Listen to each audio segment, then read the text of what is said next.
Tuhan. Mari Bapak Ibu pada pagi hari ini kita lebih dalam lagi menyembah Tuhan. Kita bertemu Tuhan muka dengan muka. Haleluya Yesus.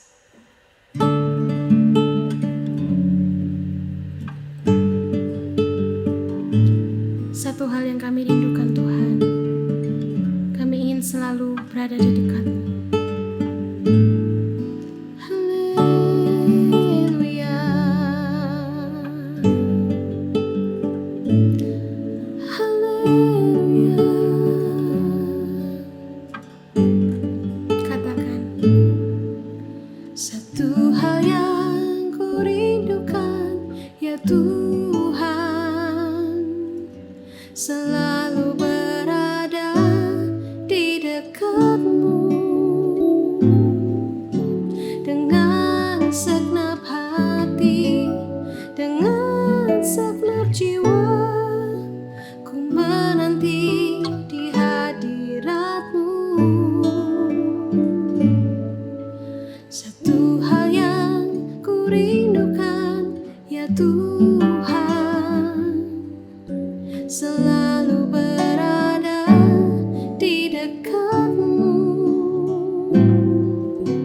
dengan segenap hati, dengan segenap jiwa. Ku menanti di hadirat-Mu. Lebih dalam lagi ku rindu Kau Tuhan, lebih dari segala yang ada. Lebih dalam lagi ku cinta Kau Yesus, ku mengasihi-Mu.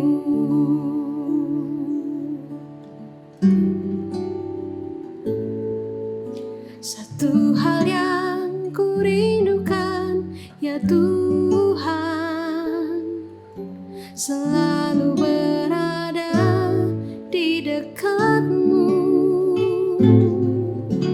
dengan segenap hati, dengan segenap jiwa. Ku menanti di hadirat-Mu. Lebih dalam lagi ku rindu Kau Tuhan, lebih dari segala yang ada. Lebih dalam lagi ku cinta Kau Yesus, ku mengasihi-Mu. Lebih dalam lagi ku rindu Kau Tuhan, lebih dari segala yang ada.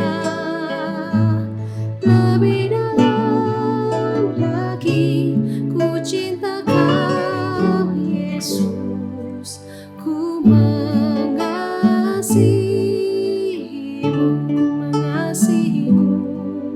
ku mengasihi-Mu,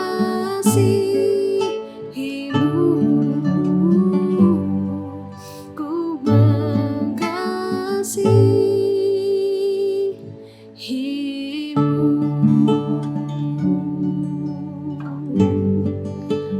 Lebih dalam lagi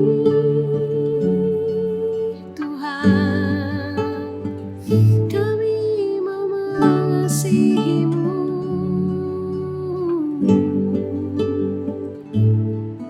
Haleluya.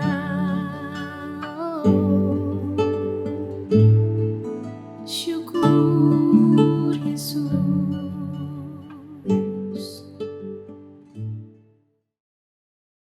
Selamat pagi Bapak Ibu Saudara saudara Tuhan. Kembali lagi pagi ini kita sama-sama belajar untuk merenungkan kebenaran firman Tuhan. Dan di pagi ini kita akan membahas satu tema, yaitu terhimpit atau menghimpit. Ada cerita dalam Alkitab menceritakan tentang perumpamaan penabur. Saya nggak tahu Bapak Ibu Saudara sudah pernah mendengarkan cerita ini atau belum. Tetapi saya berharap kita semua tahu tentang cerita ini. Karena Yesus bilang dalam Markus 4 ayat 13 dikatakan, kalau kamu tidak tahu perumpamaan ini, bagaimana kamu bisa mengerti perumpamaan yang lain? Dengan kata lain, perumpamaan ini merupakan perumpamaan yang sangat penting. Dalam Matius 13 dikatakan, saya meringkas, ada orang pergi keluar rumah menaburkan benih. Menaburkan benih di pinggir jalan, menaburkan benih di tempat berbatu-batu, menaburkan benih di semak duri, dan menaburkan benih di tanah yang subur. Apa yang terjadi? Orang yang menaburkan benih di tanah yang subur, benih tersebut dikatakan berakar, bertumbuh, dan berbuah banyak. 100 kali, 60 kali, dan 30 kali lipat. Yang menarik di sini adalah benih yang ditabur di semak duri. Dalam Matius 13 ayat ke-22 dikatakan, yang ditabur di semak duri ialah orang yang mendengarkan firman itu, lalu kekhawatiran dunia dan tipu daya kekayaan menghimpit firman itu sehingga tidak berbuah. Nah, kalau kita pelajari, kalau kita baca perumpamaan ini, benih yang ditabur di semak berduri, isunya bukan tidak bertumbuh. Masalahnya bukan tidak bertumbuh, tetapi masalahnya dia tidak berbuah. Karena firman itu terhimpit disebabkan oleh kekhawatiran. Dalam terjemahan bahasa Indonesia sehari-hari dikatakan, benih yang jatuh di tengah-tengah semak berduri ibarat orang yang mendengar kabar itu tetapi khawatir tentang hidup mereka dan ingin hidup mewah. Karena itu kabar dari Allah terhimpit di dalam hati mereka sehingga tidak berbuah. Dikatakan firman itu terhimpit disebabkan oleh kekhawatiran karena pengen hidup mewah. Bukankah itu yang terjadi sekarang? Banyak orang berlomba-lomba supaya cepat kaya, menghalalkan segala cara supaya cepat kaya, mendapatkan uang banyak. Nah, gak salah kalau kita diberkati Tuhan dengan kekayaan, tetapi motivasinya bukan itu. Itu bonus. Hati-hati, seperti kata firman Tuhan, jangan sampai firman Allah itu terhimpit, membuat kita susah menjalani, membuat kita susah bersyukur, membuat kita susah menjalani kehidupan, membuat kita susah memuji menyembah Tuhan, dan akhirnya kita tidak berbuah. Iblis sering sekali memberikan kekhawatiran, menghalangi kita untuk kita bersyukur, menghalangi kita untuk kita memuji menyembah Tuhan, dengan memberikan alasan-alasan untuk kita menjadi khawatir, dengan menipu dengan perasaan-perasaan yang tidak pernah cukup, yang dengan apa yang ada sekarang di tangan kita. Dalam Amsal 12 ayat ke-25 dikatakan, kekhawatiran dalam hati membungkukkan orang, tetapi perkataan yang baik mengembirakan dia. Dalam terjemahan bahasa Indonesia sehari-hari dikatakan, rasa khawatir mematahkan semangat, tetapi kata-kata ramah membesarkan hati. Jadi kalau kita bayangkan, kalau kita khawatir baru bangun tidur kita langsung khawatir, apakah gajiku cukup gak ya sampai akhir bulan, atau apakah aku bisa dapat, apakah aku nanti bisa gak ya aku nanti menikah, atau bisa gak aku dapat jodoh nanti. Khawatir, apa-apa sudah langsung khawatir. Dan dibilang kalau kita khawatir, ayat tadi bilang semangat kita menjadi patah. Orang yang patah semangat akan cenderung negatif terhadap apa saja, karena semangatnya patah, gak punya semangat lagi dalam hidup ini. Kan mungkin kita pernah ketemu dengan orang-orang seperti ini yang patah semangat, apa-apa udah langsung pesimis, gak mungkin lah, udah gak mungkin aku diterima di kerja di situ karena aku begini, karena aku punya kekurangan ini, gak mungkin, karena semangatnya patah. Sudah belum mencoba sudah pesimis, sudah patah semangat. Itu sebabnya penting kita mengerti kalau kita khawatir otomatis menyebabkan cara pandang kita semua negatif. Walaupun mungkin orang tuh sering ke gereja, bahkan di gereja pun bisa komen atau berkomen negatif, berkomentar negatif. Wah, lihat pendeta khotbah, wah, kok khotbahnya seperti itu. Lihat Aser, wah kok dia begini. Lihat WL ini, kok nyanyinya seperti ini. Semua berkomentar negatif, semangatnya menjadi patah. Itulah bilang orang yang patah semangat. Tetapi kalau kita mau melihat jadi dari segi yang positif, ya bersyukur. Kunci kita untuk melihat biar supaya kita mengalahkan rasa khawatir, yaitu bersyukur, mengucap syukur. Karena kalau kita mengucap syukur, kita sedang memindahkan posisi dari posisi kita yang negatif menjadi positif. Apa yang kita lihat, bersyukur ya. Apa yang kita lihat, dalam waktu kita macet di perjalanan, kita bisa bersyukur kepada Tuhan. Terima kasih Tuhan. Masih bisa mengucap syukur. Tidak ada alasan untuk kita tidak bersyukur. Walaupun kita mungkin bangun tidur, belum mempunyai apa yang kita mau. Kan paling tidak kita masih bisa diberi kesehatan, masih bisa bangun dengan tubuh yang sehat. Tidak ada alasan untuk kita tidak bersyukur kepada Tuhan. Itu sebabnya Tuhan mengajarkan kita untuk kita mengucap syukur kepada Dia. Dalam Filipi 4 ayat yang ke-6 dikatakan, janganlah hendaknya kamu khawatir tentang apapun juga. Karena apa? Karena khawatir mematahkan semangat. Sedangkan kita butuh semangat itu. Tiap pagi kita membutuhkan semangat itu untuk menjalani aktivitas kita, pekerjaan kita. Tetapi kan bro, mungkin banyak orang, namanya juga manusia, pasti adalah kekhawatiran. Iya betul, saya juga sebagai manusia pasti ada rasa khawatir. Tetapi ayat ini tidak berhenti sampai di sini saja. Dikatakan, tetapi nyatakanlah segala hal keinginanmu kepada Allah dalam doa dan permohonan dengan ucapan syukur. Dikatakan janganlah kamu khawatir tentang apapun juga, tetapi nyatakanlah, dikatakan. Filipi 4 ayat 6 tadi dikatakan, nyatakanlah apa yang kita khawatirkan itu, nyatakanlah kepada Tuhan. Dalam segala hal keinginanmu kepada Allah. Dalam doa dan permohonan dengan ucapan syukur. Kalau saya ilustrasikan, misalnya ini kekhawatiran datang kepada kita.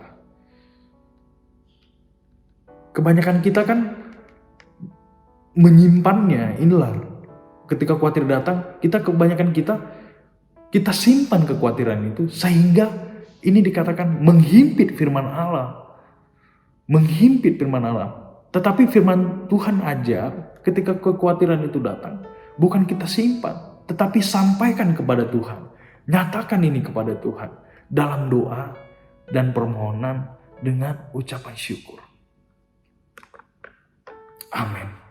Terima kasih Tuhan Yesus buat firman-Mu di pagi hari ini. Mengucap syukur buat firman-Mu yang mengajarkan kami untuk kami senantiasa bersyukur kepada Tuhan. Walaupun kami sebagai manusia, kami merasakan kekhawatiran, tetapi oleh karena Roh Kudus-Mu mengajarkan kami, oleh karena firman-Mu mengajarkan kami untuk kami senantiasa menyampaikan atau menyatakan kekhawatiran kami kepada-Mu Tuhan dalam doa dan permohonan. Inilah kami nyatakan kepada-Mu Tuhan. Kami bersyukur kepada-Mu Tuhan Yesus, karena Engkau begitu baik kepada kami dan senantiasa baik kepada kami dalam kehidupan kami Tuhan Yesus. Biarlah Engkau menuntun kami untuk kami menjalani kehidupan ini. Tentunya dengan kekuatan kami sendiri kami tidak mampu. Kami oleh karena Roh Kudus-Mu lah, bantu kami, tolong kami untuk kami mampu menjalani hidup ini, sehingga kami ketika kekhawatiran itu datang, kami mampu menghadapi, kami mampu menjalaninya Tuhan Yesus. Terima kasih Tuhan buat firman-Mu, kami bersyukur karena Engkau sangat baik kepada kami. Terima kasih Tuhan Yesus, dalam nama Tuhan Yesus, haleluya, amin. Lebih dalam lagi ku rindu Kau Tuhan, lebih dari segala yang ada. Lebih dalam lagi ku cinta Kau Yesus, ku mengasihimu,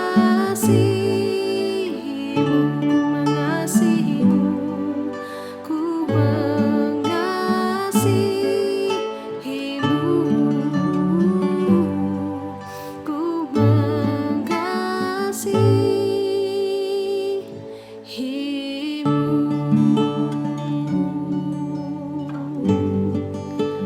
lebih dalam lagi Tuhan, kami mau mengasihimu.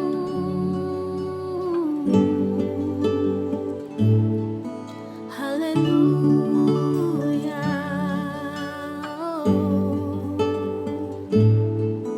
Syukur